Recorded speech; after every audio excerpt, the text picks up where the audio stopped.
for revenge.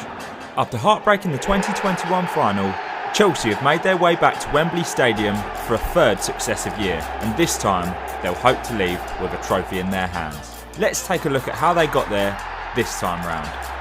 Chelsea's journey started in the third round at Stamford Bridge with a 5-1 thumping against Chesterfield from the National League.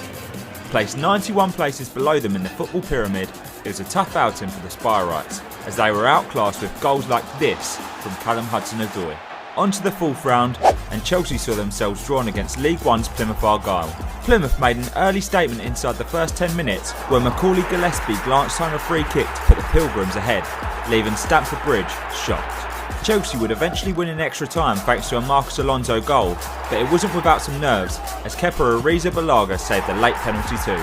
In the fifth round, Chelsea saw themselves travel to Luton Town to face a budding Championship side. Despite coming up against lower league opposition again, they were put to the task intensely. Twice they had to come from behind, and not until the 87th minute did Chelsea fans finally get a chance to breathe when Romelu Lukaku slotted home a crucial winner. Their quarter-final opposition came in the form of Middlesbrough, who were flying high after stunning both Manchester United and Tottenham Hotspur. Despite the confidence from Borough, the Blues would prove too powerful for the Championship side. In typical Chelsea fashion, a quick counter-attack saw Romelu Lukaku tap home the opener to give the Blues the lead, with Hakim Ziyech firing home a stunning goal 15 minutes later. 2-0, job done in the North East, and a trip to Wembley for the semi-finals booked. With a packed Wembley Stadium eagerly waiting in anticipation, Chelsea faced fellow Londoners Crystal Palace in their semi-final matchup. The first half was relatively cagey for both sides, with neither having any big chances. Eduard Mendy kept Chelsea in the match, pulling off a fantastic save to deny Cheku Kouyate's volley. Kouyaté would then go close again in the second half, as his header just missed as the Chelsea fans held their breath once more. Breakthrough finally came, and it was in emphatic fashion. Play down the right eventually saw the ball bounce kindly at the top of the box for Ruben Loftus-Cheek, who coolly smashed home a volley into the Crystal Palace net. With a spring now in their step, Mason Mount sealed the win as he finished calmly following a 1-2 with Timo Werner. Two homegrown Cobham lads on the score sheet and a ticket to the Emirates FA Cup final booked. What more could Chelsea fans want? This year's final of the Emirates FA Cup will see them face the mighty Liverpool.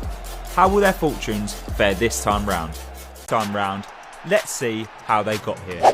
Their journey to the final started in the third round at home to Shrewsbury Town, where they eased past the League One side with a convincing 4-1 win. The pick of the bunch came from Roberto Firmino, as he converted a cheeky backheel. Staying at Anfield for the fourth round, this time they hosted Cardiff City from the Championship. This game saw the return of youngster Harvey Elliott and also the arrival of Luis Diaz, as he impressed on his debut for the Reds in a 3-1 win. In the fifth round, Liverpool saw themselves staying at Anfield again, but this time welcoming Premier League opposition in the form of Norwich City. Despite the tougher opponent, it was a strong win for the Reds, as Takumi Minamino stole the show with 2 goals to book Liverpool a spot in the quarter-finals. The Reds finally saw themselves drawn away from home, this time travelling to one of the more daunting grounds we've seen this year in the Emirates FA Cup, Nottingham Forest City Ground. Fans' favourite in this year's competition, the rampaging Championship side would prove to be a tough gig for the Reds. As they struggled to find a breakthrough in the first half, Diogo Jota would prove to be their hero, as his header with 15 minutes to go ended up being the game winner. A potential banana skin avoided and a trip to Wembley booked for the semi-final. Up next, their good friends, Manchester City.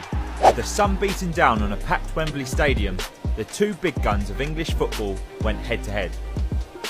They say football is a game of two halves, and this game quite literally was. The first half was all Liverpool, and nothing but pure dominance from Jurgen Klopp's men.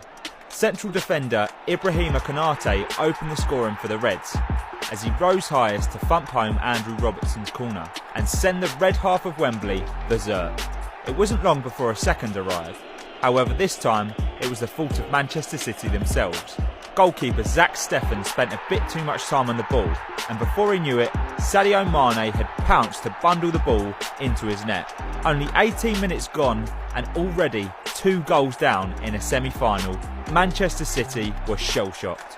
Before City could get into the dressing room at half-time and readjust, Liverpool sneaked in a third, Following some brilliant play just outside the box, Thiago lofted a ball to Sadio Mane, whose exquisite volley squeezed in at Steffen's near post. Even Klopp was shocked to see that one go in. After an incredible first half, the second half would be quite the opposite.